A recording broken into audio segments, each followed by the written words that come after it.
میں تو پنج تن کا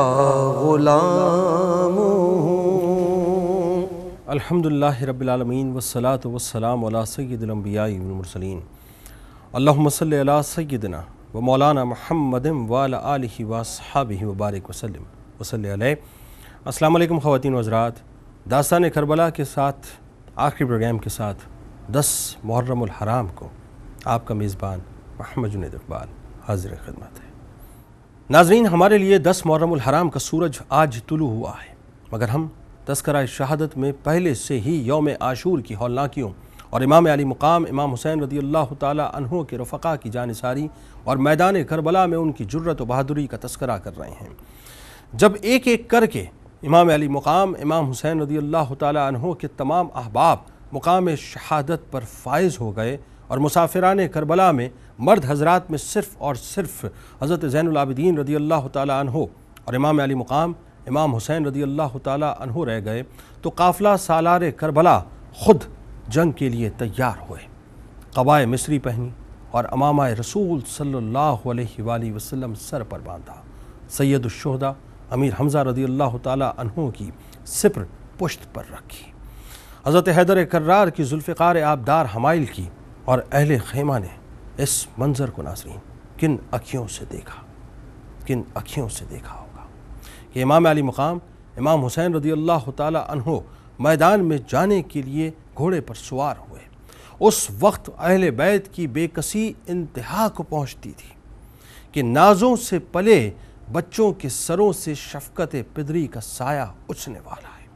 نونہالان اہل بیت کے گرد یتیمی کے بادل منڈلا رہے ہیں، ازواج سے سہاگ رخصت ہو رہا ہے، دکھے ہوئے اور مجروح دل امام علی مقام امام حسین رضی اللہ تعالی عنہ کی جدائی سے کٹ رہے ہیں۔ بے کس قافلہ حسرت کی نگاہوں سے امام علی مقام امام حسین رضی اللہ تعالی عنہ کے چہرہ دل افروز پر نظر ڈال رہا ہے کہ حضرت سقینہ رضی اللہ تعالی عنہ کی ترسی ہوئی آنکھوں سے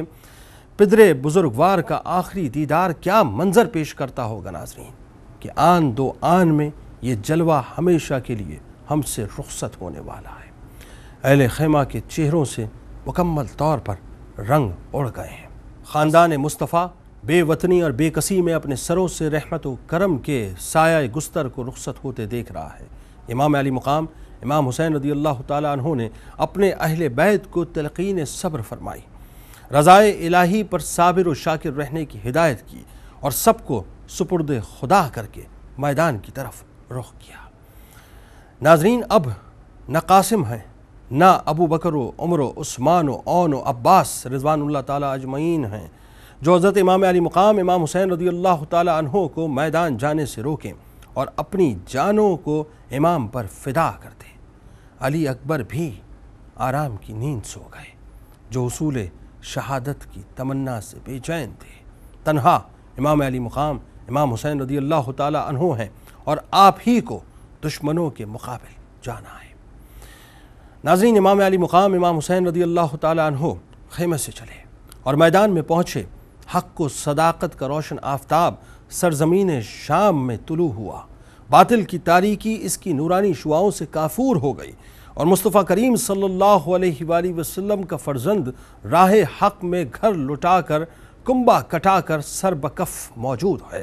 ہزار ہاں سپاہیوں پر مشتمل لشکر سامنے موجود ہے اور اس کی پیشانی پر ذرا سی شکن موجود نہیں ہے۔ آپ رضی اللہ تعالیٰ عنہ نے ایک رز پڑھی جو آپ کے ذاتی و نسبی فضائل پر مشتمل تھی، اور اس میں شامیوں کو رسول اللہ صلی اللہ علیہ وآلہ وسلم کی ناخوشی و ناراضگی اور ظلم کے انجام سے ڈرایا گیا تھا۔ اس کے بعد آپ رضی اللہ تعالیٰ عنہ نے ایک خطبہ ارشاد فرمایا اور اس میں حمد و صلات کے بعد فرمایا کہ اے قوم، خدا سے ڈرو جو سب کا مالک ہے،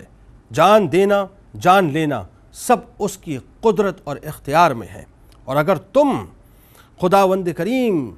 پر یقین رکھتے ہو اور میرے جد امجد حضرت سید الانبیاء محمد مصطفیٰ صلی اللہ علیہ وآلہ وسلم پر ایمان لائے ہو تو ڈرو کہ قیامت کے دن میزان عدل قائم ہوگی، اعمال کا حساب لیا جائے گا۔ میرے والد معاشر میں اپنی آل کے بے گناہ خونوں کا مطالبہ کریں گے اور حضور نبی کریم صلی اللہ علیہ وآلہ وسلم جن کی شفاعت گناہگاروں کی مغفرت کا ذریعہ ہے، اور تمام مسلمان جن کی شفاعت کے امیدوار ہیں، وہ تم سے میرے اور میرے جاں نثاروں کے خون ناحق کا بدلہ چاہیں گے۔ تم میرے اہل و عیال، عزیز و اقارب،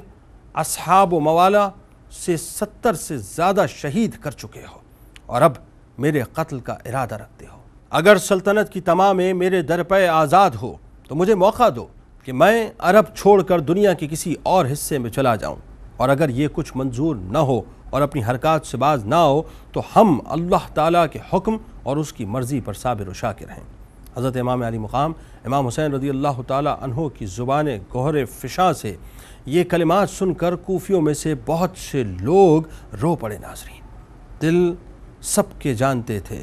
کہ وہ برسر ظلم و جفا ہیں، اور حمایت باطل کے لیے انہوں نے دارین کی روسیاہی اختیار کر لی ہے، اور یہ سب کو یقین تھا کہ امام علی مقام امام حسین رضی اللہ تعالیٰ عنہ مظلوم حق پر ہیں۔ امام علی مقام امام حسین رضی اللہ تعالیٰ عنہ کے خلاف ایک ایک جنبش دشمنان حق کے لیے آخرت کی رسوائی و خواری کا موجب تھی۔ اس لیے ناظرین، بہت سے لوگوں پر اثر ہوا، اور ظالمین نے بھی ایک لمحے کے لیے اس کا اثر لیا۔ ان کے بدنوں پر ایک عجیب کیفیت طاری ہو گئی اور لرزہ طاری ہو گیا، اور ان کے دلوں میں ایک بجلی سی چمک اٹھی۔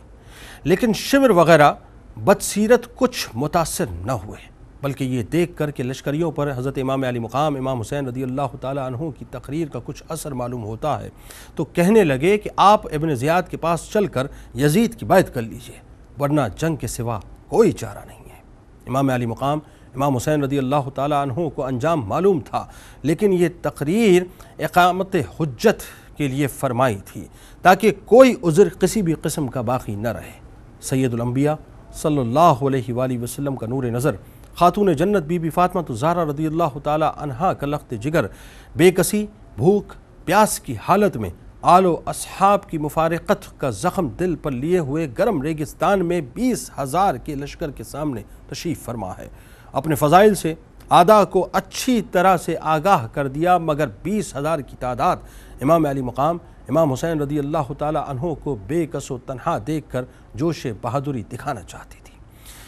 جب ناظرین امام علی مقام امام حسین رضی اللہ تعالیٰ عنہ نے دیکھ لیا کہ وہ کسی طرح خون ناحق و ظلم بے نہایت سے باز آنے والے نہیں، تو امام علی مقام امام حسین رضی اللہ تعالیٰ عنہ نے فرمایا کہ تم جو ارادہ رکھتے ہو پورا کرو،